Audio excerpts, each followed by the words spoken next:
thank God for this opportunity. Thank God for this opportunity to come forward, to come together as one body, as one family, in the name and in the name of our Lord and Savior Jesus Christ. I greet you all in Jesus' name, and I believe you all are doing well. And there are many testimonies. God has been doing wonderful things in our midst, and there are. I've been actually waiting to share a few testimonies for the right time. So I'm waiting upon God. But I really thank God for what He is doing in our life, in our midst. Glory to God and glory to Him alone. And I thank you, my dear sisters and brothers, whoever is calling me personally, texting me, saying that you are so blessed through this Zoom prayers. We actually, this life, God's gift, the God's gift on this side of heaven, as I've been telling. Faith is a journey where we did not see Jesus Christ, we did not see Holy Spirit, we did not see God the Father, but we trust Him. But we hold on to the Word. We just read the Word of God and we receive it as it is, right? So that is called faith. There will come a time where our faith will end. That is when we see Jesus Christ face to face. Hallelujah. That time we don't need faith. We will see Him face to face. But now we need faith, because without faith, it is impossible to please God. But with faith, we please God. Hallelujah. So when we hold on to the promises of God, God is so pleased. Hallelujah. See, this is a world where there are so many struggles, there's so many battles that we endure, right? So I love my children, I love my husband. If I'm given a chance, I want to control everything that they are going through, right? You all love your families, you love your husband, you love your wife, you love your children, you love your parents. If you have any chance, you wish to control everything that's happening in their life, so that they will not get into any accident, they will not get into any discouragement, they will not get into they will not get this kind of disease. So if we have that opportunity, we would do that, because we love them so much. We love our family so much, right? We want to do anything and everything for them. But naturally, we don't have that kind of control over their lives. We cannot control them as the way we wanted to. They have to go out to their work, they have to go to their schools, and we cannot follow them everywhere. We don't know what they will encounter. We don't know with whom they will make friendship. We don't know what kind of influences will be on their mind. We don't know anything. But then the sooner we realize that we cannot control anything with our own hands, the sooner we will realize the power of prayer in our life. Hallelujah. Even though we don't go to an extent, we follow them everywhere. We don't go to an extent there we will manipulate things for them. We don't go to an extent there where we control them with our physical strength.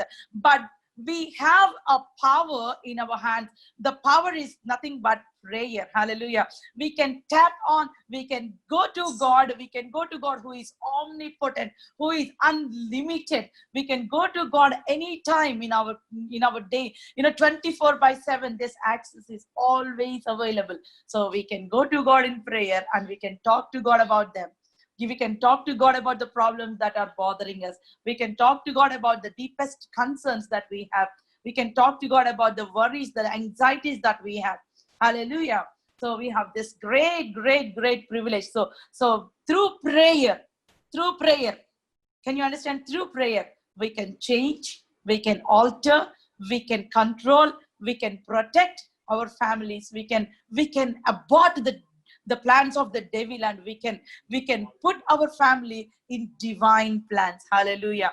And nothing will take you by surprise.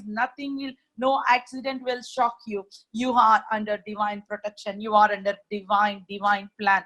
Hallelujah. So prayer is a powerful tool, powerful weapon on this side of heaven. If you realize the importance of prayer, if you realize how powerful is your prayer is, you will never quit praying. Hallelujah. Hallelujah. So So in this life, we will have challenges, we will have trials, we will have troubles. The moment when you go to church, you may listen to the word of God. When you go to church, you may listen to the pastor sermon, and maybe throughout the Zoom prayers, maybe you get excited and you say, yes, amen. God has spoken to me this word. I am chosen by God. God is so wonderful. He has chosen me. I have God's calling upon my life. Maybe you have a confirmation from God, but then after the prayer, maybe after a few days, maybe you are again discouraged, maybe you are again disturbed because of the things that are happening, because devil will have no off day. He will try to keep on shoot his arrows at us. So now that is the reason why we should have this divine connection, divine place in our life. Every day we should have a separate time that is set apart where we can go and get connected to God. So prayer is a place where we realize our purpose. Hallelujah. So when you know that God, you have a purpose, God has a purpose for you in your life, but the challenging situations will make it dim, will make it dim, because of the challenges, because of the troubles that you are going through. Maybe, but then when you get into the prayer room, when you get on your knees, when you start praying, you will start realizing your purpose in your life. Hallelujah. You will start thanking God. Lord, even in the midst of these challenges, Lord, even in the midst of these troubles, Lord, I thank you for your peace in my life. Hallelujah. Lord, I thank you, because in Philippians chapter 4 verse 6 says, don't be anxious for anything, be anxious for nothing, let all your requests be made known unto God, and the peace of God that passes all understanding will guard your heart. Hallelujah. Even in the midst of chaos, even in the midst of trouble. See, Jesus was with them in the boat. The disciples were there. Jesus also was there in the boat. There was a great storm, until the point where disciples feared for their life. They thought they would die, but then they woke up their master. Jesus was there, but then they woke up their master. That is called prayer. Jesus is there in our heart all the time. The word of God, Bible is there with us all the time. But if you have a medicine and if you put it in your closet, or the medicine that is prescribed by the doctor, if you put it in a closet or if you put it under your pillow, it will not do any good for you. You have to take that medicine. It should go inside, right? So Bible says that the word of God is a medicine. Maybe you are going through a financial challenge. Maybe you're going through your physical challenge where you need breakthrough in your health. Maybe you are going through something that is really disturbing you. Take the word of God. This is a medicine for any kind of problem, for any kind of situation. Don't put this Bible under your pillow and sleep. It will not do any good. The word of God is powerful. Yes, the word of God is ultimate. There is nothing that can stand against the word of God, but it should come on your lips. Hallelujah. You have to put it in your heart and you should believe it and then speak it out. Then that will not be replaced by anything. Any sorrow, any difficulty, any disturbing situation have to bow down to the word of God that is spoken through your lips. So we are actually doing this, right? I'm seeing the testimonies where sisters were telling, brothers were telling, I'm taking this word, I'm speaking the word, and I'm seeing the results. Hallelujah. God is so good. God is so gracious. So during the time of challenging situations, take the word of God and let the peace of God that passes all human understanding, let the peace of God rule our heart. So even in the situation, even when there is storm, peace, the kind of peace that God has promised. Jesus said, peace I give unto you. The peace that this world do not know, this world will not understand. The peace that this world will never understand, even in the midst of troubles, even there is pandemic around you. I've been sharing this testimony during even our Bible study, where I called my friend, one of my friends. She said that her neighbor doctor, who was her neighbor, he got this COVID-19, this corona. He was affected, and then very young doctor passed away. So, but then she said, I asked her that they quarantined everyone in the block and they did all the tests. Then I asked her, were you not afraid? Then she said, no, I have Jesus. Hallelujah. What an assurance. What a confidence we have in Christ. we were translated from the kingdom of darkness into the kingdom of light. Even though you are here naturally among all the people, but mind you, you are walking in the kingdom of his beloved son. You operate according to that kingdom rules, not according to this kingdom rules. The dark kingdom will tremble looking at you, because Christ in you is the hope of glory, because Jesus Christ is already inside you. Holy Spirit God is inside you. So the world out there, the demons out there, tremble at the name of Jesus. Even the weakest believer, the name of Jesus on the lips of the weakest believer is powerful than all the demons put together in the hell. So don't be afraid. Take this prayer. Don't ever neglect prayer in your life, my dear brothers and sisters. Don't ever neglect prayer in your life. Before I start, I will share this testimony. There is one sister, she actually texted me last night, 1:30, she texted me saying that, Sister Joyce, I have a wonderful testimony to share with you. And I'm so excited. But then I wonder, at that time I was in prayer. And then today morning, she called me after at least 1 hour, the testimony she explained to me. I was like, my goosebumps. I got my goosebumps. I was so excited. I don't want even to text. I want to share it personally. Thank God that sister is still online today. So I want to cut short everything what she said. Okay, last Friday, what happened was she got a scam call saying that some cybersecurity people from Singtel, they called her, and then they told all kind of information, and they said that we are doing some investigation. Somebody hacked your bank account. Somebody is trying to steal from Ukraine, from Europe. They're trying to steal your money, and they said that they want to hack your account. So we are doing all kinds of investigations, and so please cooperate with us, please, on the computer. And they told her to do everything, and she did everything.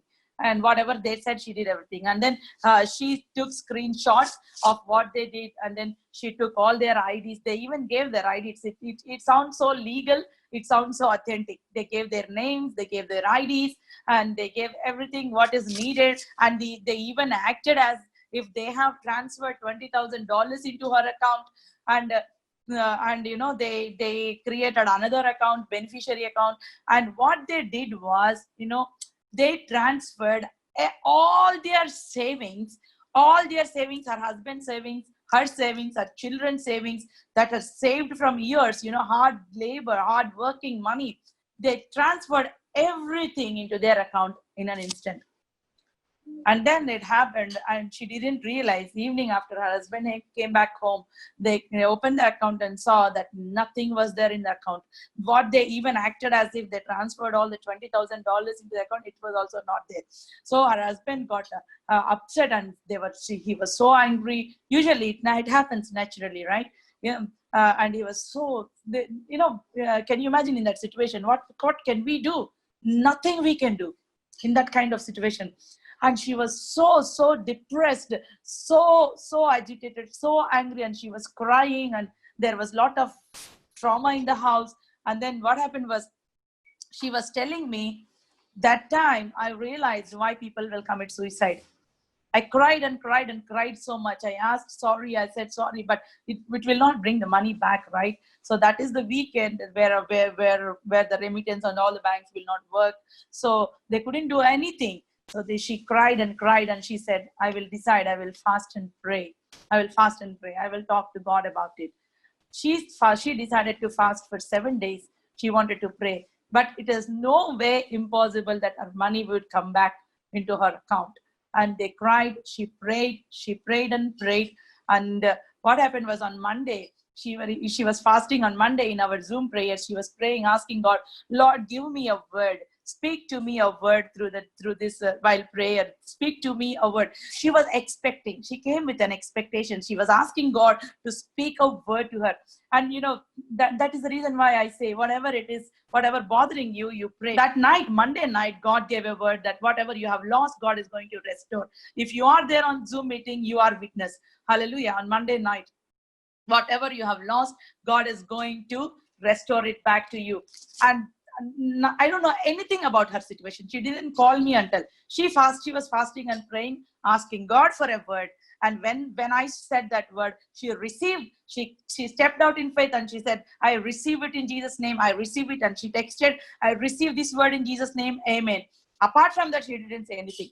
She received that word. She prayed about it. And then, I usually naturally pray for our Zoom prayers, and whoever is in the group, whoever is connected to me, I constantly pray for them. She texted me saying that, she went and they worked with the banks. They said it might be difficult. They will try. They will cancel the transactions, but they cannot say anything. Whatever the result may be, it will come after 14 days. But can you imagine the struggle that they would go through every single day? Not even $1 in the bank account. Can you imagine what they're going through? God is so faithful. God honors prayer. God honors prayer. She is faithfully praying to God. She fasted, she prayed. She did not even complete her 7 days fast. After 3 days, yesterday, she got a message saying that all the money, everything was remitted into her account. Hallelujah. Hallelujah. Praise the Lord. Praise the Lord. It was such an amazing testimony. And we give all the glory to God and to God alone. Holy Spirit, God knows how to locate your problem, my dear brothers and sisters. Holy Spirit, God knows how to restore what you have lost. Even the time that you have lost, nobody can restore time, right? Even the time that was wasted in your life, Holy Spirit, God restores it back to you if you can believe. If you can believe. Don't say why my prayer is not answered. Don't say why this thing is not answered. Let me tell you, God is faithful. God is faithful. He is a prayer answering God. There are so many testimonies. I'm waiting for right time to share. Hallelujah. Hallelujah. There is another testimony. One of the brothers in our group, he has a betel nut plantation in India. So we all know, in March, he texted me saying that, Akka, our plantation got infected with a kind of bacteria or something. All our leaves are wilted and withered. Our whole village was like that. Can you please pray? Then after that, we prayed together. I told them to pray the anointing oil to sprinkle over the plants around the field at least. So we prayed. His parents, his brother's wife, they don't really actually believe Jesus. His mother goes to church, his sister goes to church, but not his father and brother and his brother's wife. So what happened was, we prayed over the phone. I told him, just believe God and God will do a miracle. So what happened was, I told him this verse, if you are a tither, God said he will command the devourer not to touch your things, not to touch your position. If you are a tither, if you are giving tithe, God will make sure he will keep that covenant. This brother is a sincere tither. He's a very sincere tither. So he tithed and we prayed together, and I prayed that God will not allow the devourer to touch. I can share the photos with you. What happened was, the whole field was so restored. It became so luxurious, green, so healthy, while all the plants around, all the fields around were still same infected. So the neighbors came and asked, what you did to your plants? What is that secret that you did to your plants, that your field is growing so wonderfully? Hallelujah. Hallelujah. This is our God. This is the fingerprints of God in our life. Then what happened was, this brother again, few days back, he called me and said, Akka, now our field became so heavy with the leaves. Now there is no one to buy. If no one to buy, these leaves will turn yellow and it will become such a waste. Otherwise this will incur so much huge profit, but because of the lockdown, there is no one to buy. There is no transportation available. So we don't know what to do. My father and my brother were so worried. So what happened was, we prayed again. And then, Lord, he is a tither. So remember, this is your problem. This is his problem, Lord Father. So it is your problem too. So what happened yesterday, two days back, he called me and said, they have no idea about that person. God actually intervened into that problem, brought someone into their life and said, I'm going to buy all the leaves. Just send me the leaves. Hallelujah. So now they are doing all the transportation. They are sending the leaves. Hallelujah. What a faithful God we have. What an amazing God we have. In the midst of this pandemic, where there is no assurance, where there is no security, it wouldn't happen otherwise if not for God. Right?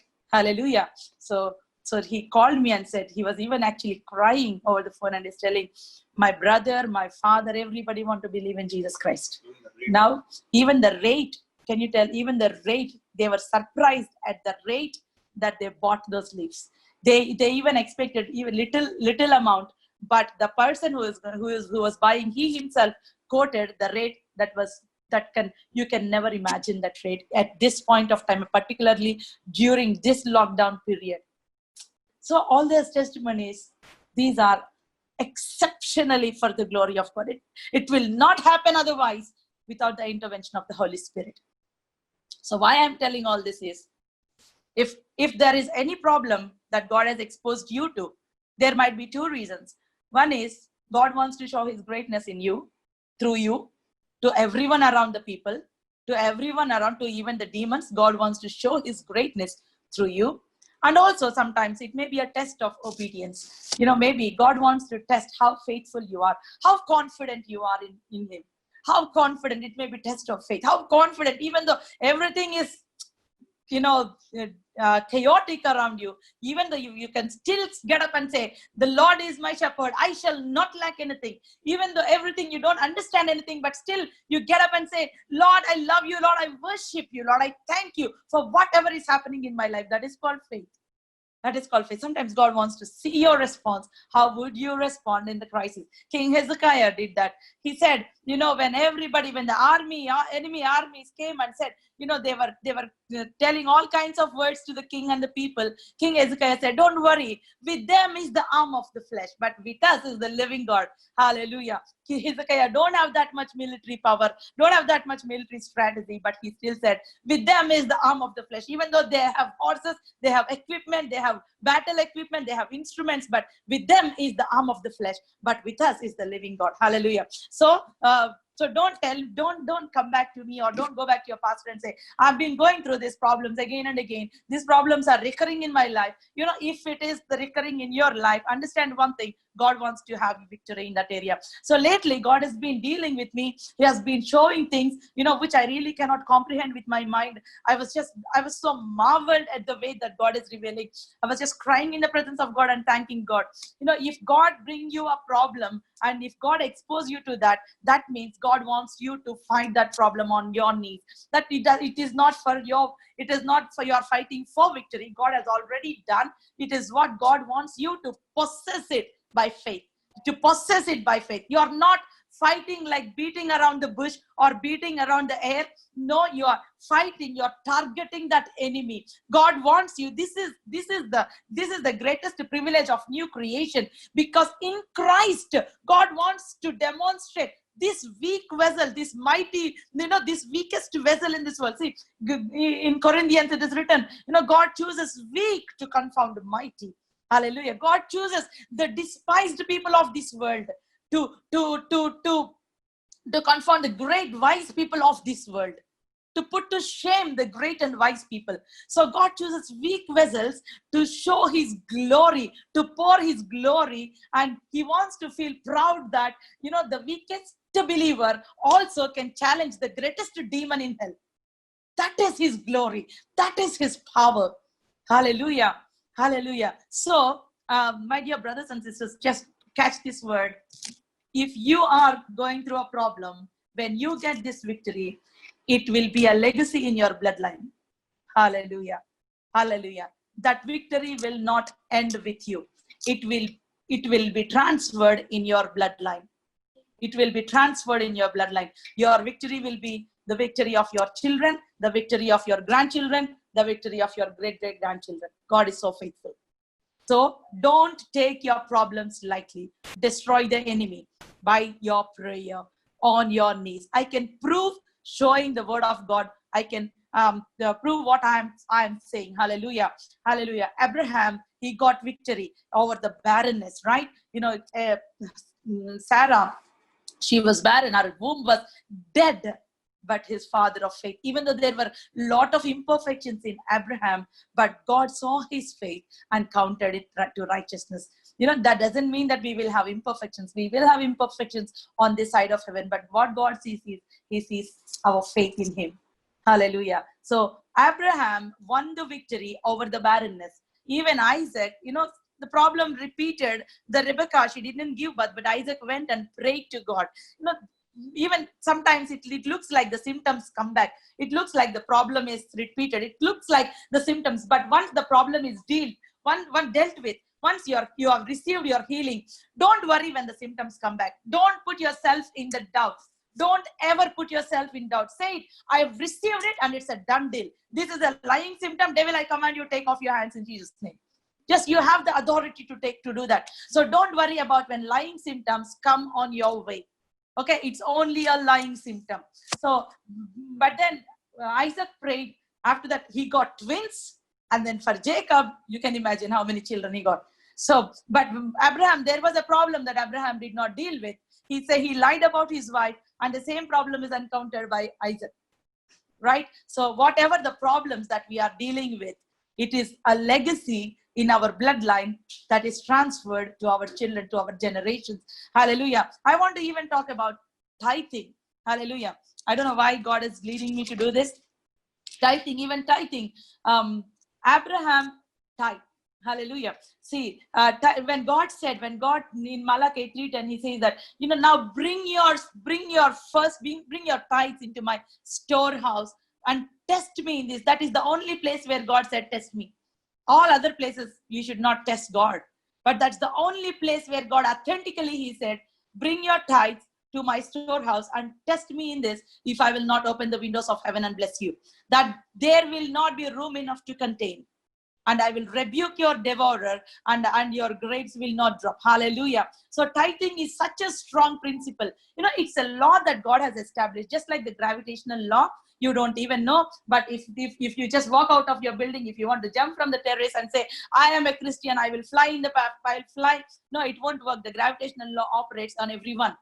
You are a Christian or a non-Christian, it will operate. So tithing is also a law where if you are tithing constantly, you are protected. You are under divine covenant. God, you have tied yourself with that covenant. And there are exceptional blessings that you can experience if you are a tither. Hallelujah. And let me tell you, Abraham tithed. Right?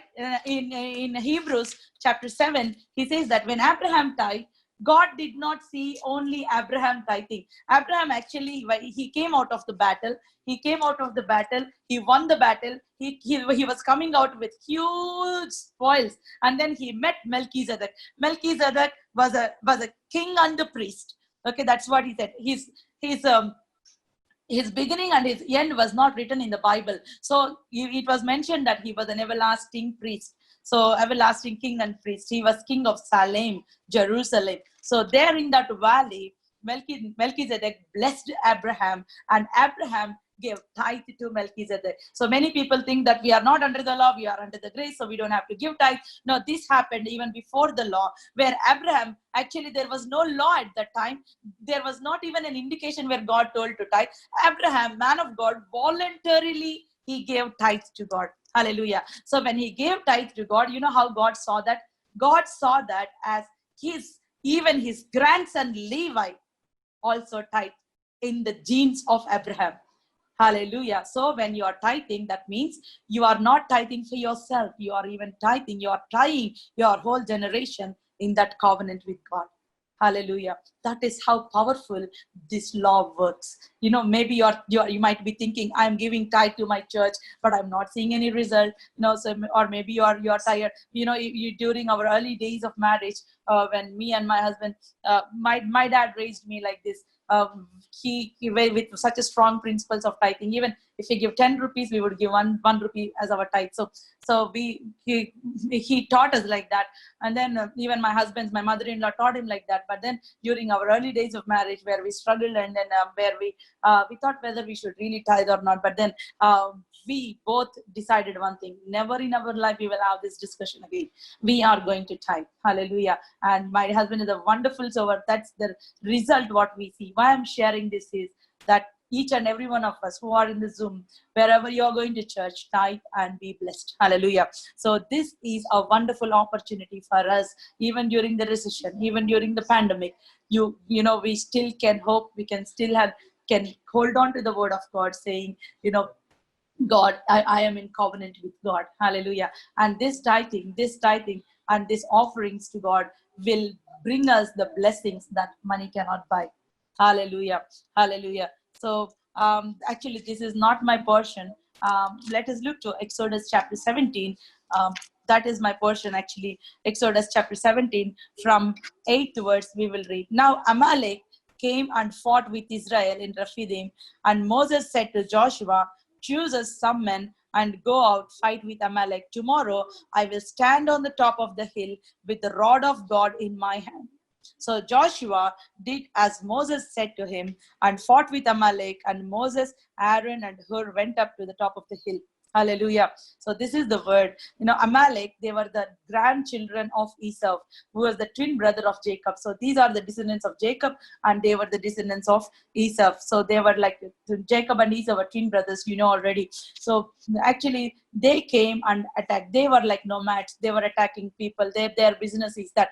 But what they did was they came and attacked against the children of God. In Deuteronomy chapter 25, it says that Amalekites, when Moses was talking to them, clearly when Moses was talking, recapitulating everything, Moses told them that don't forget Amalekites. They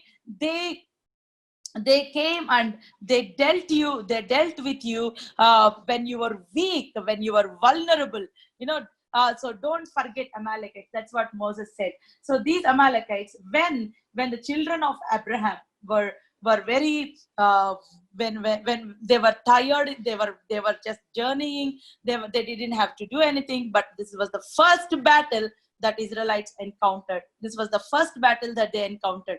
So what happened was, these Amalekites, they came and they attacked the children of Israelites. Then Moses said, so they were not exposed to the war until that time. Until that time, God fought their battles. Even in Egypt, God fought for them. So now it's actually a spiritual problem. Even before that, when they didn't have water, it's actually a spiritual problem. It appeared as natural problem. There was water scarcity. They were so thirsty. They rebelled against Moses. But many times the problems that we go through, we see it as a natural problem. Many times, when our kids don't listen to us, or when something wrong happen in our house, we see it as a natural problem. Don't see it as a natural problem. It is a spiritual problem. There is an enemy behind that. There is a spirit that is working behind that. So here, these Amalekites came and Moses told Joshua, go and fight. Go and fight. So Joshua did as Moses said to him and fought with Amalek, and Moses, Aaron, and Hur went up to the top of the hill. And so it was, when Moses held up his hand, that Israelite prevailed. And when Moses let down his hand, Amalek prevailed. Can you imagine this battle? Moses went up to the hill, and Moses said, I'm going up with the rod of God. So this rod, his confidence is in that rod. It's not in himself, because that rod brought forth many miracles. That same rod parted the Red Sea. That same rod, did many miracles. Now he's telling that I'm going to my prayer closet with the same testimony that God has given me previously.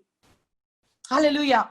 I don't know why they came. I don't know why this battle came. The Israelites did nothing wrong from their side. Maybe you are asking me, Sister Joyce, how long should I face these battles? How long should I fight these battles?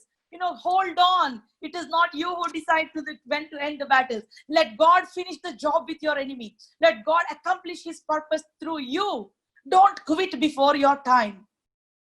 Take the testimonies that happened previously. He said, I'm taking the same rod that I've used to part the Red Sea. I'm taking the same rod that I used against the Egyptians. I'm taking the same rod that did miracles previously. So if you don't have any trust, how to trust God for your future, take the same testimonies that happened to you in the past and go back to that mountain.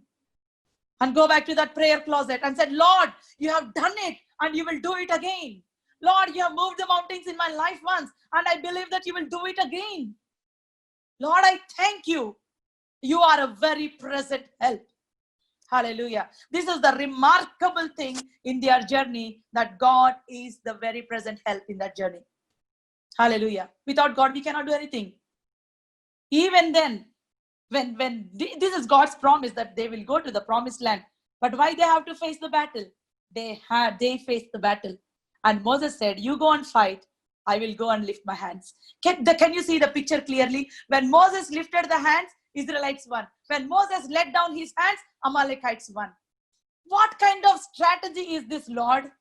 What kind of strategy is this? I really don't understand. What kind of military strategy is this? It sounds foolish to Amalekites. It sounds foolish to everyone. When Moses lifted the hands, how come Israelites won? What is the link between Moses lifting up his hands and Israelites winning?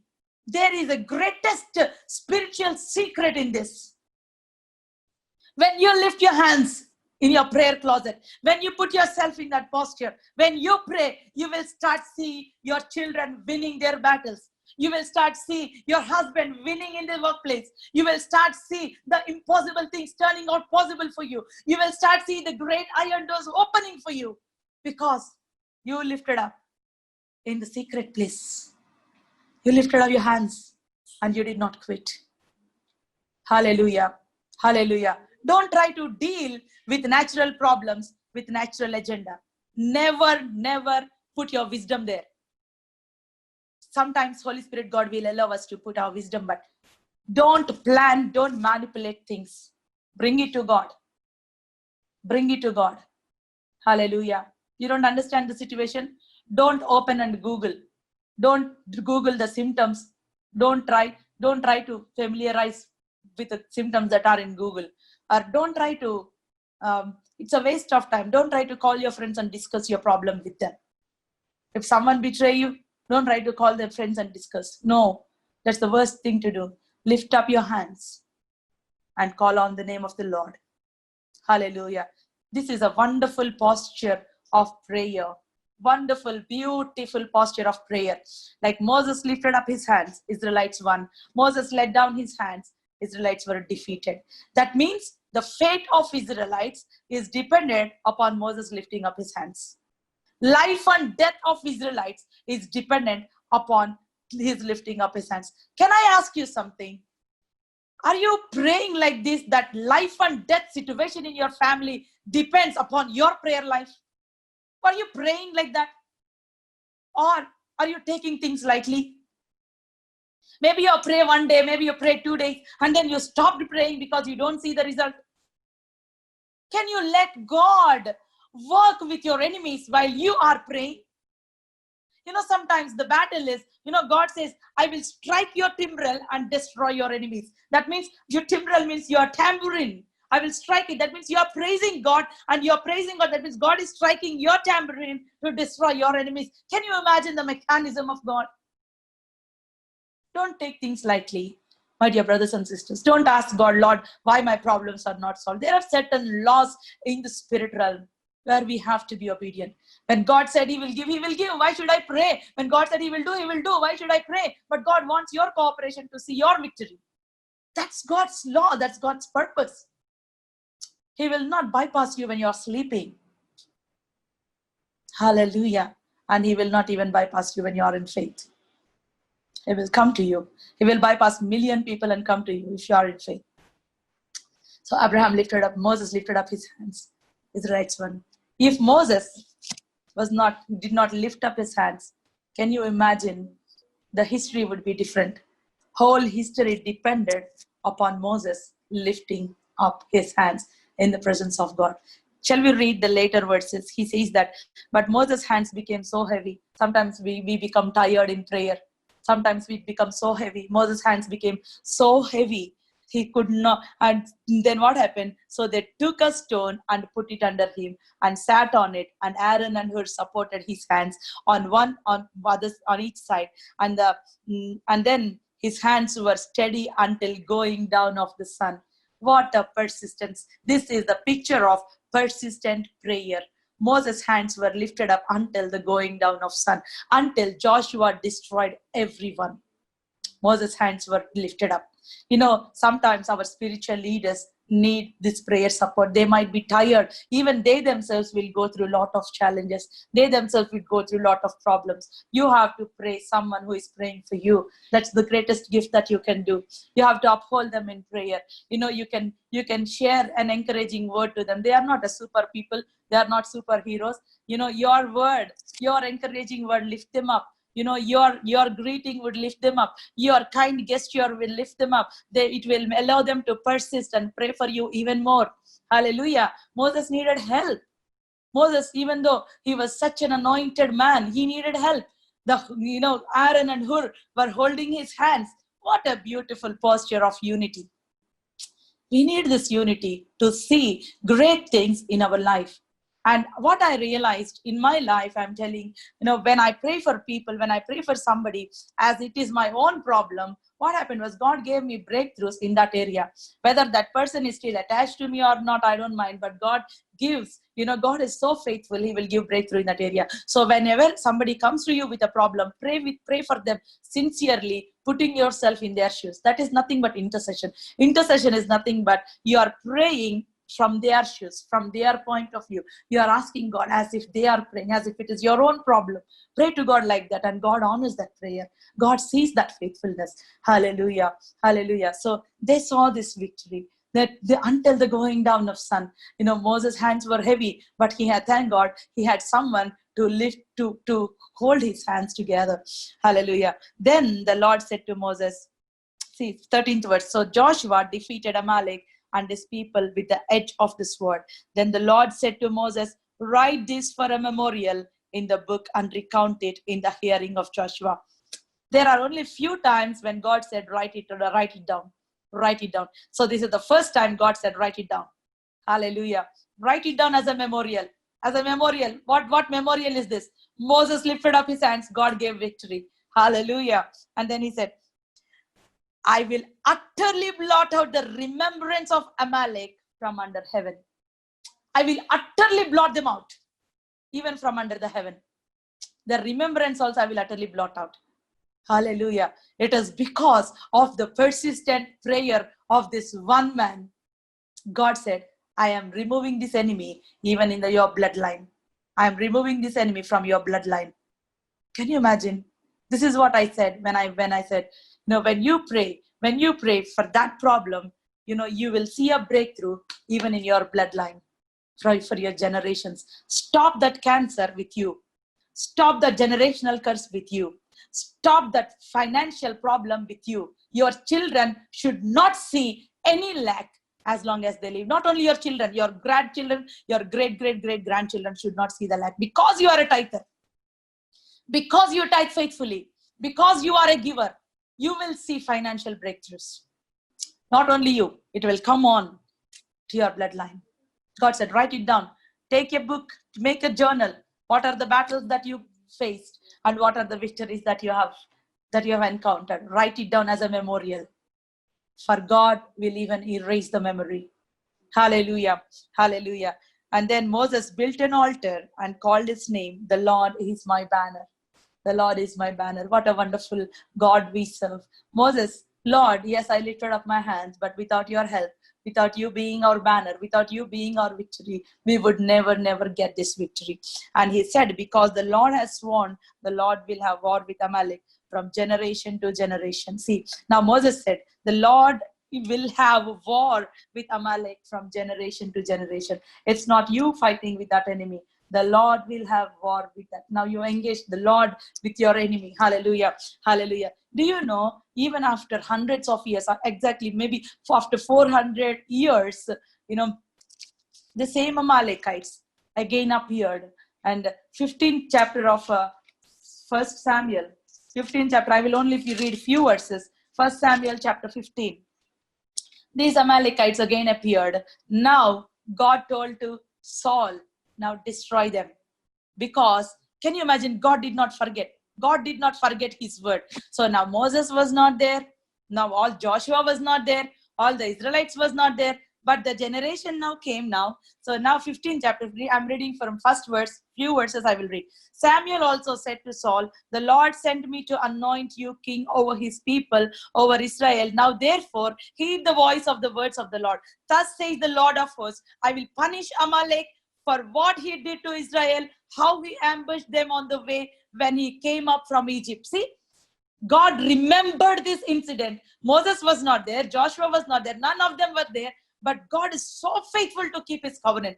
Now God is telling, God has appointed Saul and said, I will punish them and you kill them. Don't leave any one of them. See, now third verse. Now go and attack Amalek and utterly destroy all that they have, and do not spare them, but kill both man, woman, infant, nursing child, ox, sheep, camel, donkey, everything. Destroy. Don't even leave anything. Now, can you ask God? You can ask God, Lord, why don't you destroy? Why did you ask Saul to destroy? You can destroy them like you destroyed Sodom and Gomorrah. So why did you ask Saul to destroy, Lord? He wanted to test the obedience of Saul. According to Galatians 5:17, Amalek is a picture of flesh. It's picture of flesh. You know, maybe your weaknesses, maybe your weakness in your thought life, maybe, you know, your struggles, your sin, secret sin that nobody knows, only you and God knows. Maybe only that you know only that weakness, that sin, only you know it.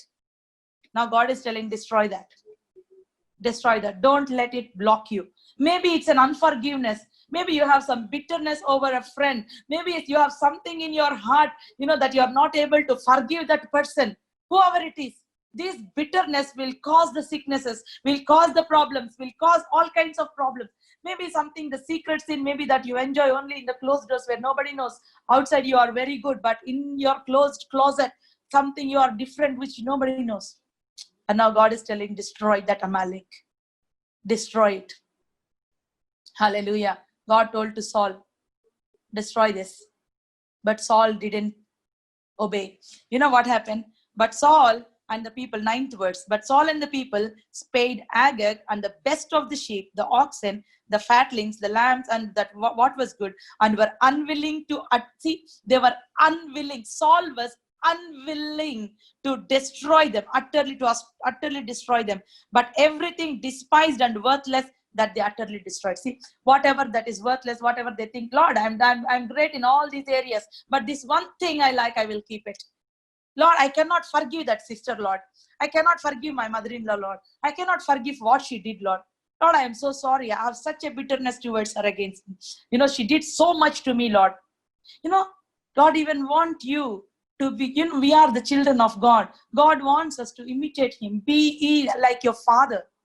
You know, be ye holy because I'm holy. The same, even under grace, even in 2 Peter, it was there. Under the law, under the grace, the same commandment was there. That means, you know, we are not trying to be self-righteous. We are depending upon his grace. You know, if God reminds you to forgive someone, if God reminds you your weaknesses, if God reminds you to get rid of that problem, if God reminds you to get rid of that soul tie, you are not able to forget that person. Everything is tied to that person. Now, if God reminds you to get rid of that addiction, if God reminds you to just get off from that, I know it is very difficult.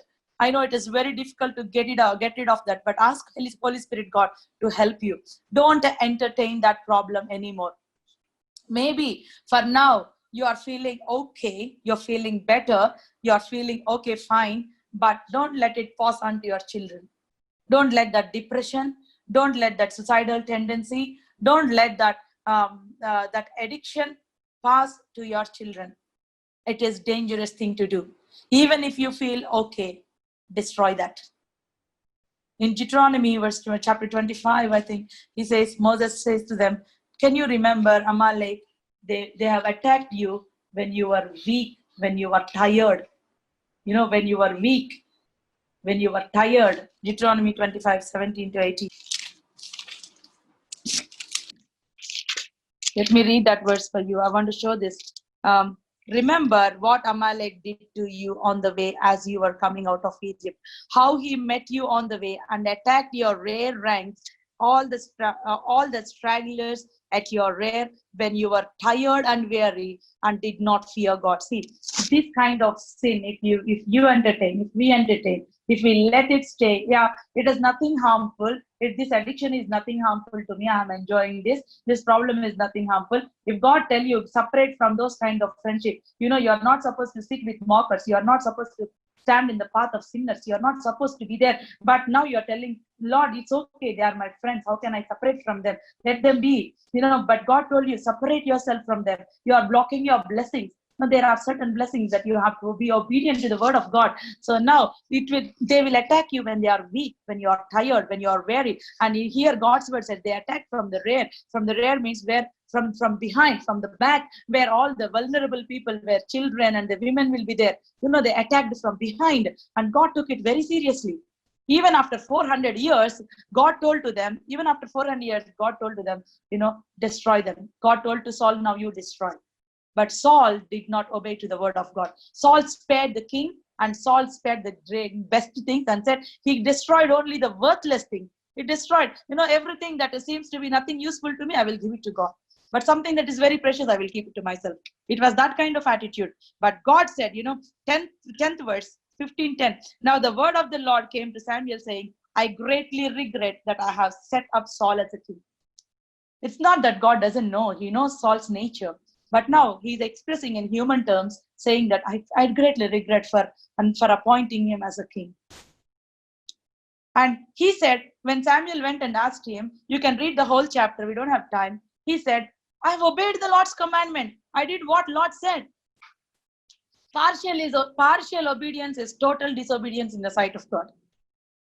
Partial obedience is very, very dangerous. It will make you think that you are obedient, but it is not at all obedience in the sight of God. It is a kind of arrogance. And then Saul said, I've obeyed. But then what is that I'm hearing? The bleating of the goats and the oxen. Oh, that one.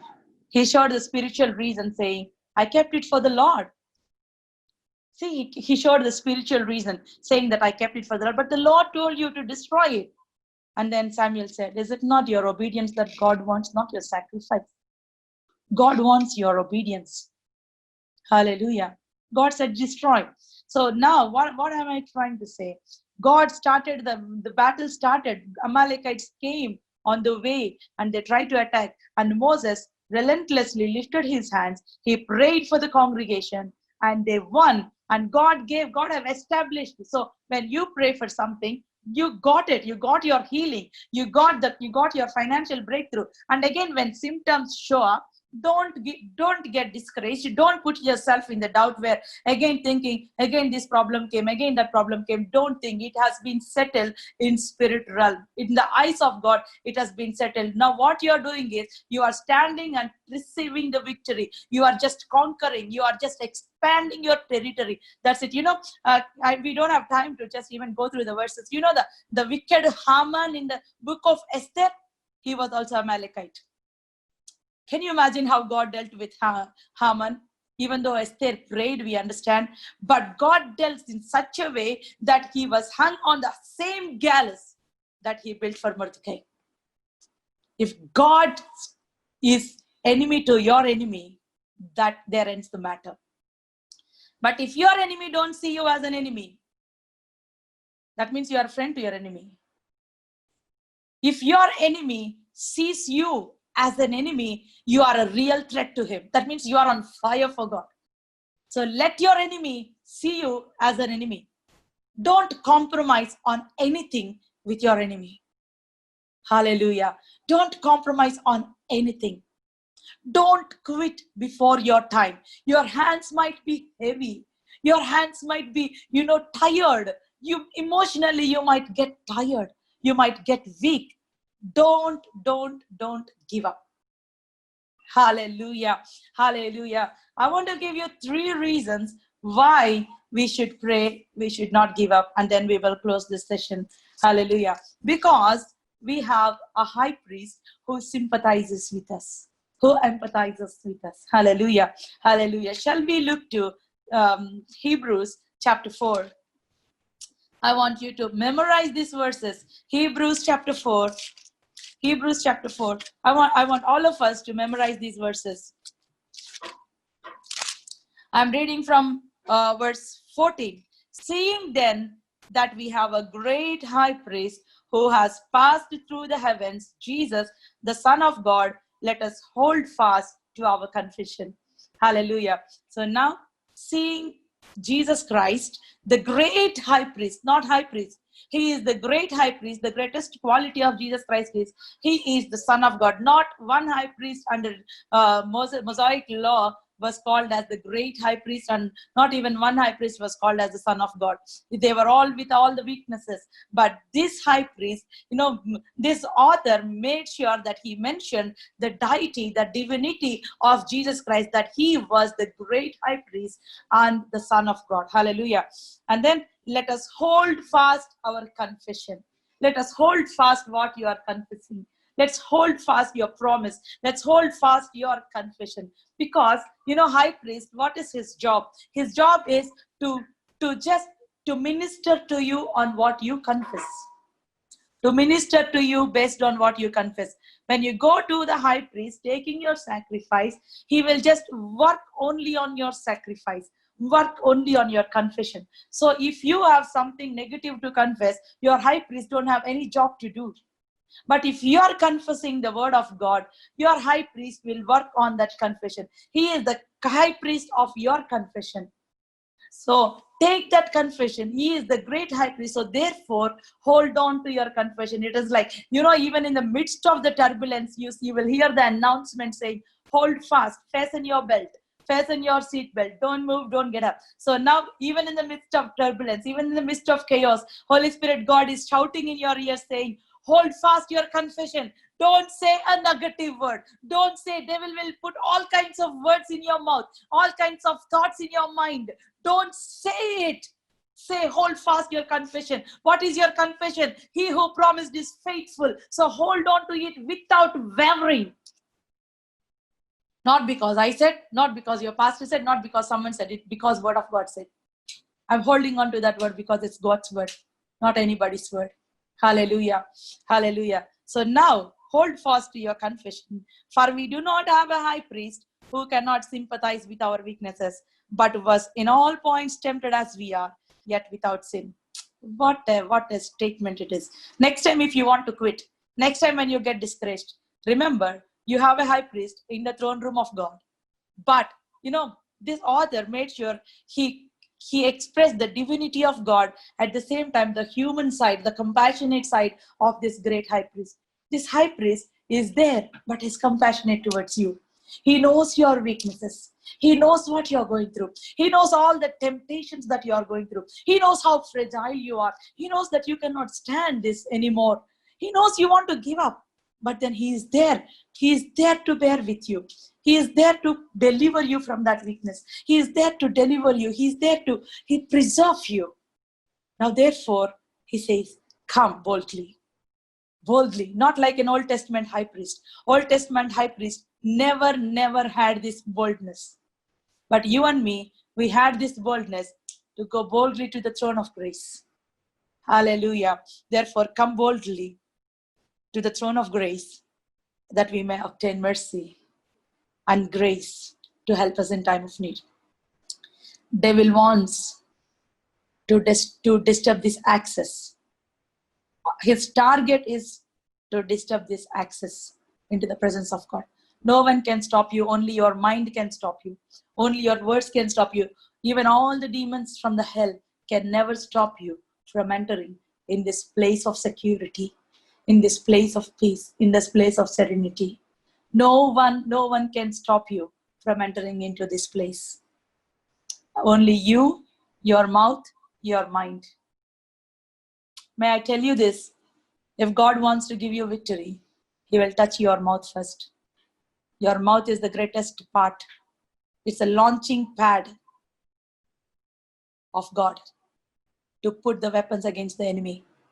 Your mouth is so powerful, so powerful. It's a launching pad. Hallelujah. Ask God to touch your mouth. Ask God to touch your mouth.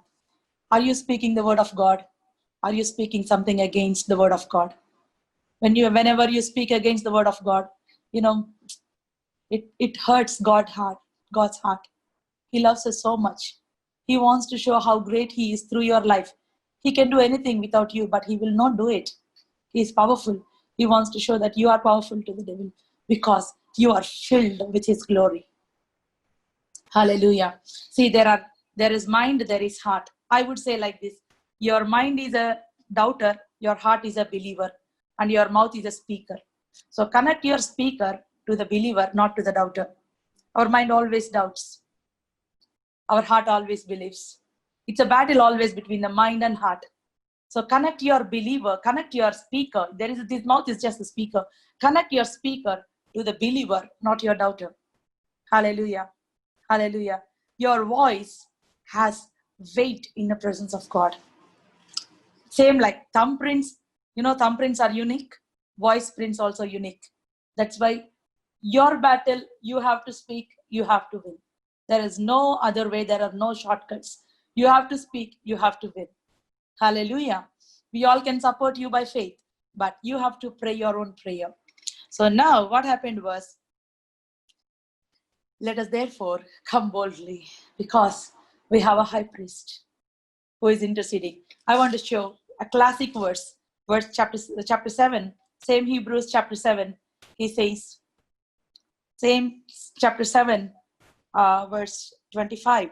Therefore, He is also able to save to the uttermost those who come to God through Him, since He always lives to make intercession for them. He always lives. What a comforting word. Whenever I want to give up, I imagine Jesus Christ standing there in the throne room of God, sitting there, not standing. He's sitting there at Father's right hand, and I am in Christ, and He is in me. So I imagine Him on my behalf interceding for me. That means He is not chanting prayers for me. His presence itself is a divine intervention for me, divine intercession for me.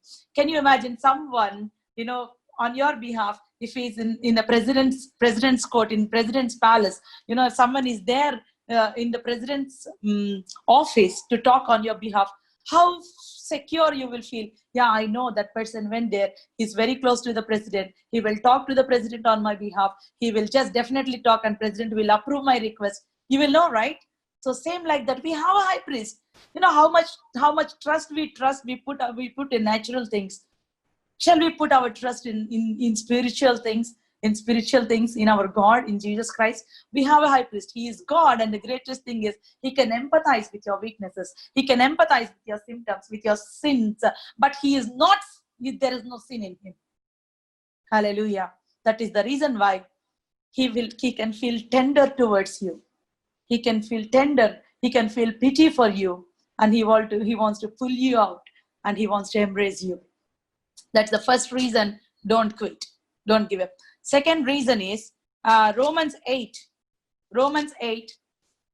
This is a wonderful chapter, which I really love this chapter. Romans 8.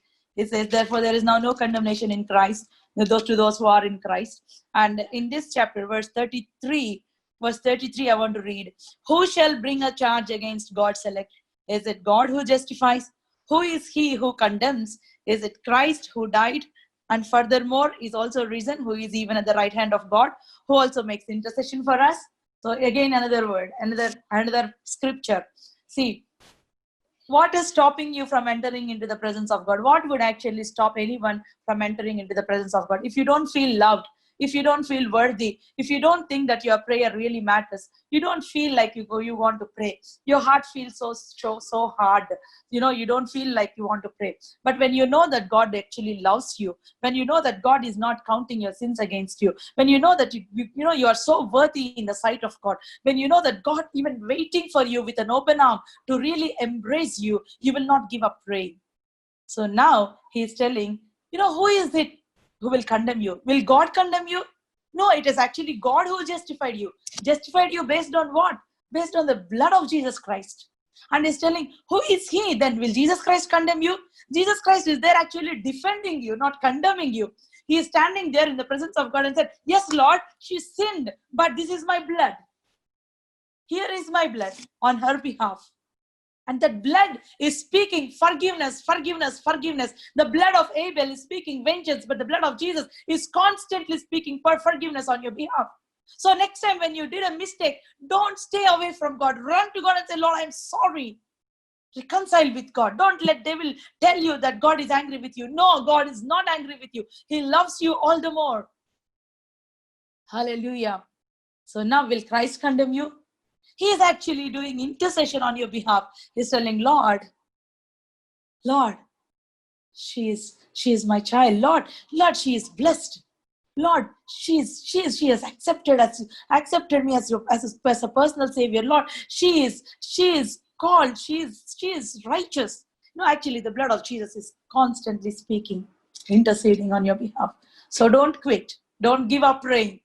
Don't until you see the battle won. Don't give up praying. And thirdly, I want to see Romans 8 verse 26. Likewise, the Spirit also helps in our weaknesses, for we do not know what we should pray, and we ought as we ought, but the Spirit Himself makes intercession for us with groanings which cannot be uttered. Hallelujah. What a privilege that we have on this side of heaven. We have Holy Spirit inside us, the greatest person of the Trinity is inside us, and He says, you know, you do not know, when you don't know how to pray, He helps us in our weaknesses. He helps us in our weaknesses. He helps us in our weaknesses. Imagine this picture, where there is ox pulling the cart, okay? And then, if you go to the farmer, he says that they will tie the strong ox to the young oxen to pull that cart, so that all the weight will be on the strong oxen. It's like sun anti lambonima. It is a Greek word that means pulling together, the burden pulling together. That means when you pray in tongues, this is the greatest gift. Praying in tongues is not to make us arrogant, not to make us to show off that we are spiritual. No, it's a greatest gift on this side of heaven to speak mysteries to God. It bypasses our mind, it bypasses our intellect, it bypasses our understanding. We speak things that we cannot comprehend with our natural mind. In fact, we are speaking our future. In fact, we are speaking mysteries. We are praying according to the will of God when we pray in tongues, because naturally we don't pray according to the will of God. Naturally, our mind will limit. Sometimes if God say, I'm going to make you boss of this company, your mind will limit you. But then when you pray in tongues, God will give you that faith. God will make everything enable, and later mind will agree with that. But first, your mind even cannot comprehend what you are praying. Some weaknesses, some problems, even you don't know how to handle. That is the reason why Holy Spirit God is there. The wonderful verse that I love is, likewise, the Spirit also helps in our weaknesses. When Holy Spirit God is helping you in your weakness, what is there to stop you from winning your battle? The greatest force on this universe, the greatest force that is running is in this universe, is your helper, is your comforter, is your teacher, is your counselor, is everything to you. Depend on Him, tap on Him, tap on His strength. And He is, likewise, He's there to intercede for us. We have God the Father on our side. We have Jesus as our high priest. We have Holy Spirit God inside us. Ever abiding presence. What is stopping us to be fruitful? Shall we all close our eyes and pray? Hallelujah.